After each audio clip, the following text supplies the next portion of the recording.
I never thought I'd catch my own sister trying to sell my house while I was in surgery. The look on her face when I walked into that buyer's meeting, priceless. But let me start from the beginning. I'm Alexandra, Alex for short, 35 years old, and I work as a financial advisor at a prestigious firm in the city. My sister Rachel, 2 years younger than me, has always been the creative one in the family. Creative especially when it comes to getting money without working for it. Growing up, our parents tried their best to treat us equally, but Rachel always found ways to get more. Whether it was convincing them she needed expensive art supplies for her future career, or claiming she needed extra allowance for school projects that never materialized, she had a gift for manipulation. "Alex, you just don't understand how hard it is being an artist," she'd say whenever I questioned her spending. "Not everyone can be a boring number cruncher like you." Despite her attitude, I kept trying to help her throughout the years. When she needed money for rent, I lent it to her. When she needed a place to stay after another failed relationship, I let her crash at my place. But no matter how much I helped, it was never enough. Last year, my parents passed away in a car accident, leaving us both their estate to split equally. Rachel immediately sold her half of everything and spent it all within months on what she called investments. Mostly get-rich-quick schemes and exclusive art deals that never panned out. I, on the other hand, kept my half of the inheritance and invested it wisely. The crown jewel was a beautiful Victorian house in a historic neighborhood that had been in our family for generations. My parents had always wanted it preserved, and I honored their wish by maintaining it perfectly. The house was worth about $4 million, but its real value was in its history and the memories it held. Rachel had always been jealous that I lived there, even though she was the one who chose to sell her share of it to me. "You always get everything," she'd complain. "Mom and Dad always favored you." I learned to ignore her accusations. But I never imagined she'd go as far as she did. It all started 3 months ago when I discovered I needed surgery to remove a benign tumor. Nothing life-threatening, but it required a complex procedure and about 2 weeks of recovery in the hospital. Rachel surprisingly offered to help manage my affairs while I was recovering. "Come on, Alex, let me do this for you," she insisted. "You're always taking care of everyone else. Let me take care of you for once." Maybe it was the pre-surgery anxiety, or maybe I just wanted to believe she had finally changed, but I agreed. I gave her my spare key and a limited power of attorney to handle basic affairs like collecting my mail and paying my utilities while I was in the hospital. The surgery went well, but there were some complications that kept me sedated longer than expected. I was in and out of consciousness for about a week. During my lucid moments, I noticed Rachel visited often, always asking the doctors about my condition and taking notes. What I didn't know then was that she was building a paper trail, collecting evidence of my incapacitated state to support her scheme. It wasn't until my friend Lauren, who works at a local real estate office, called me at the hospital that I discovered what was really happening. "Alex, did you know your house is listed for sale?" Lauren asked, concern evident in her voice. "There's a closing meeting scheduled for tomorrow morning." I felt my blood run cold. "What are you talking about?" "Your sister brought in papers showing she has power of attorney and claiming you're in a permanent coma. She's selling the house to pay for your long-term care." I couldn't believe what I was hearing.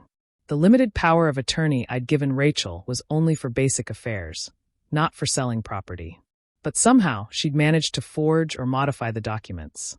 "The buyers are paying cash, and the meeting is tomorrow at 10 a.m. at Capital Title Company," Lauren informed me. I thought something seemed off, so I wanted to check with you. I thanked Lauren and immediately called my lawyer, James, who was outraged when he heard what was happening. He confirmed that Rachel had no legal right to sell the house and advised me not to confront her yet. "Let's catch her in the act," he suggested. "I'll meet you at the title company tomorrow morning." The next day, against medical advice but with my doctor's reluctant agreement, I checked myself out of the hospital. James picked me up, and we arrived at the title company just as the meeting was starting. Through the glass doors of the conference room, I could see Rachel, dressed in an expensive new outfit, probably bought with my money, sitting at the table with a middle-aged couple, the buyers and their agent. She was wiping away fake tears as she told them about her poor sister in a coma. "It breaks my heart to sell her beloved home," I heard her say as I pushed open the door. "But the medical bills." The look on her face when she saw me walk in was something I'll never forget. Her skin went ghost white, and her mouth opened and closed like a fish out of water. "Alex," she squeaked. But you're in a coma." Surprise, sister dear, I said calmly, though my hands were shaking with anger. I hear you're selling my house? The buyers looked confused. Ms. Williams, the husband said to Rachel, you told us your sister was in a permanent coma and needed long-term care. She also told you she had the legal right to sell this house, my lawyer added, stepping forward. She doesn't. The power of attorney she showed you was altered. The original document only gave her authority to handle basic affairs while Ms. Alexandra recovered from surgery. Rachel jumped to her feet, her face now flushed with anger and fear. You don't understand. I was doing this for your own good, Alex. The medical bills are fully covered by my insurance, I finished for her. You know that, Rachel. You were just trying to steal my house. Steal, she scoffed, trying to maintain her composure. I was going to use the money for your care. And anyway, you own half of Mom and Dad's house. It should have been mine too. I smiled, and for the first time that day, I felt a sense of satisfaction. Actually, Rachel, that's where you're really wrong. You see, this house isn't even mine to sell. Everyone in the room looked confused, including Rachel. What do you mean? She demanded. I pulled out a document from my lawyer's briefcase.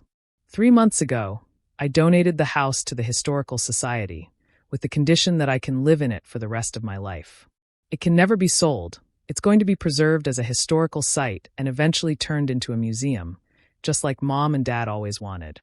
Rachel's face went through a series of emotions: shock, anger, disbelief, and finally defeat. She slumped back in her chair, all her schemes crumbling around her.